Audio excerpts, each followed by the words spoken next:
मैंने कभी 5 इतने गर्मी के महीने, इतने गर्मी के महीने मैंने कभी इस तरह कौम को नहीं निकलते देखा जिस तरह आज आप बैठी हैं ख्वातीन गर्मी के अंदर। मैं देख रहा हूं सारा वक्त आप पंखा झल रही हैं, गर्मी है मुझे पता है, पीछे जुड़े हुए हैं सब। इस गर्मी में मैंने कभी अपनी कौम को ऐसे निकलते नहीं देखा, क्योंकि मुझे पता है कि आज मेरी कौम तैयार है अपनी हकीकी आजादी की जद्दोजहद करने के लिए।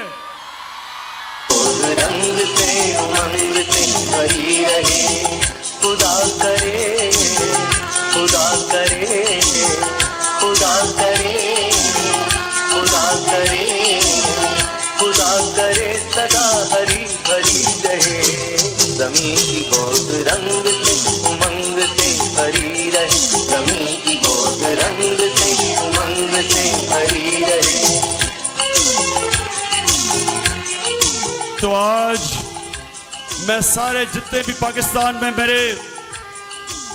मेरे पाकिस्तान के नौजवान, हमारी ख्वातीन, हमारी बहनें, पाकिस्तान के बच्चे, हमारे बुजुर्ग, जिधर जिधर भी आज आप इस मेरी तकरीर सुन रहे हैं, मेरा आज आपको पैगाम है, आप सब ने तैयार हो जाना है, आपने सब ने तैयार होना है।